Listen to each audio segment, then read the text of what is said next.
This is a reading from the Gospel of Matthew, chapter 11, verse 12.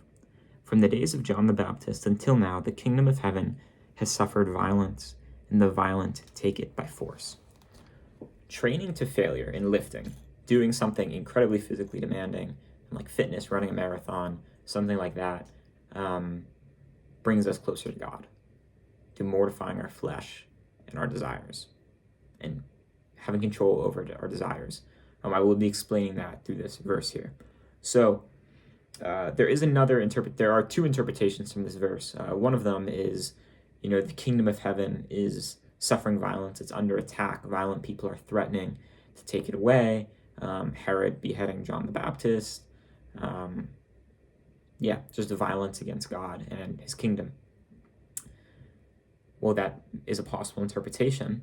Another more interesting one I like a lot better.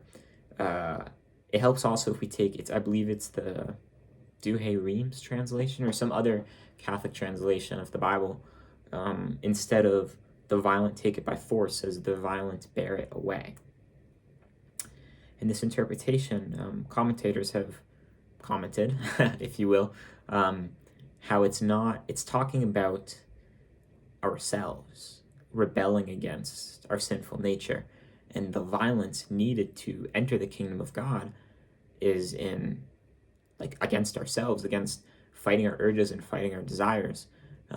There's another quote from a great book, The Imitation of Christ, which says, "Unless you do violence to yourself, you will not overcome vice."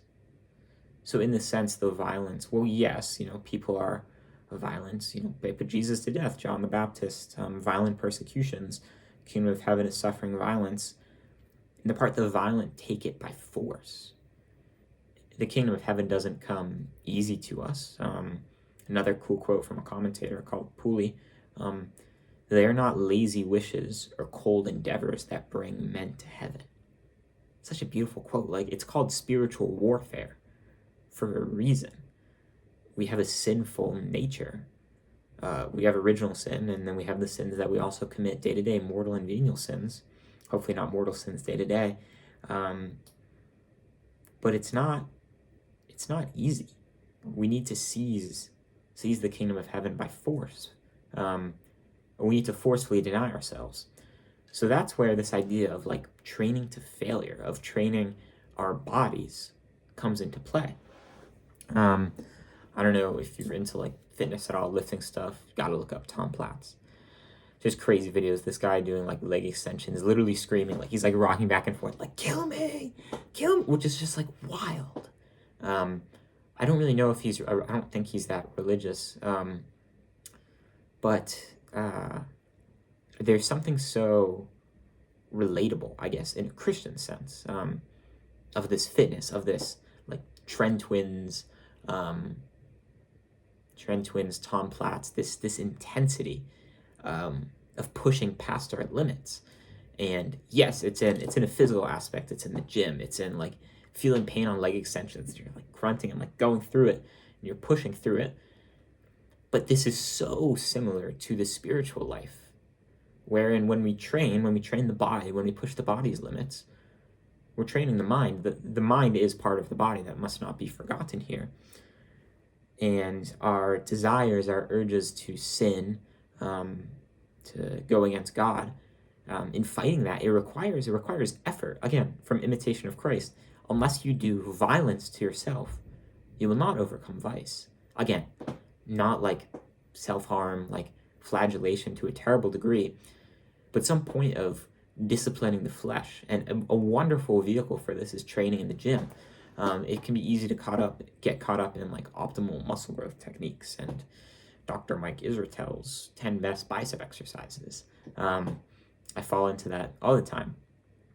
But as young Christian men too, wanting to be more physical, get fit, get big, all that, our focus really should be on the spiritual benefits of the gym, which is seen in training hard, in pushing ourselves and in pushing our bodies.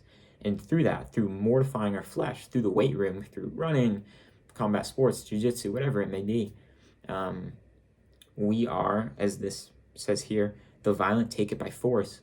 we're doing violence to ourselves in a way to build up our soul, to build up our interior life.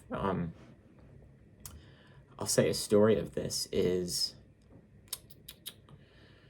yeah, I have an ice bath. It's not really an ice bath. It's just like a tub, like plastic big like tub. It was like $50 at Home Depot or something that I bought, and I use it over the winters when it gets cold for an ice bath. And it gets cold, like we definitely like will freeze over. You have to like hit it with a hammer. It's pretty cool, pretty Sigma. And I would do it like 2 minutes, 3 minutes at a time, which is good. It's tough. And then I remember one day I was in it for, I believe it was 9 minutes. It was either 7 or 9. I forget, I have it written down somewhere. But I got past like the normal 3-minute mark that I would do. And I was like, oh my gosh, like I am in such control over my body. And I had almost a scary thought where, again, I'm in there. It was at least 7. I think it was 9. And it's like 35-degree water. It's like freezing. It's below freezing outside. I'm in this cold water, sitting there just in my underwear. And I'm able to conquer it. Again, this was kind of a rare occurrence.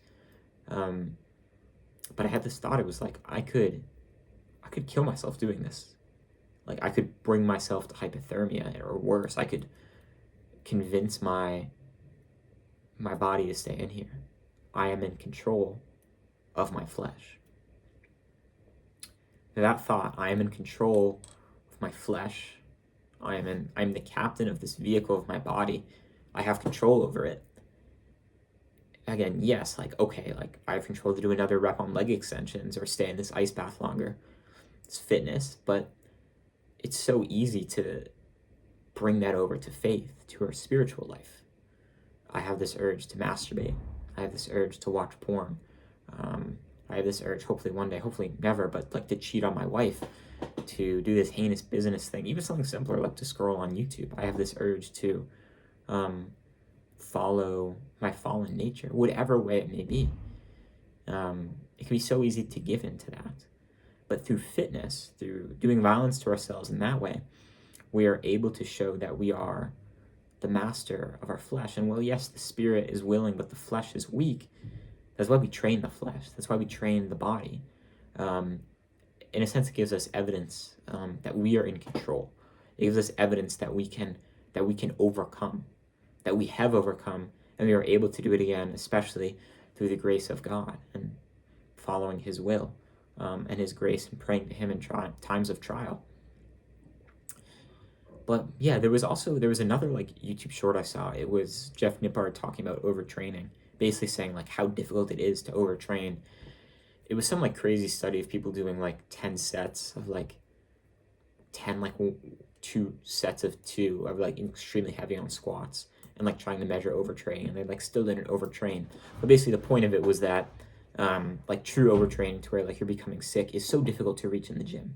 There's such a limit there. And well, yes, like training, like Tom Platz, like the Trentmans, that intensity certainly may not be the perfect way to build the perfect amount of muscle for the perfect masculine physique.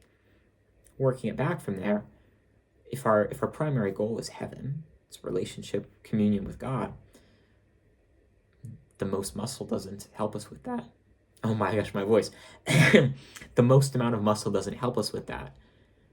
Lifting up our soul does, and forging an interior life does. So seeing fitness as this vehicle to, especially in these moments of intensity, again, like yes, there is kind of the slow discipline of getting up, tying your shoes, going for like a 30-minute jog.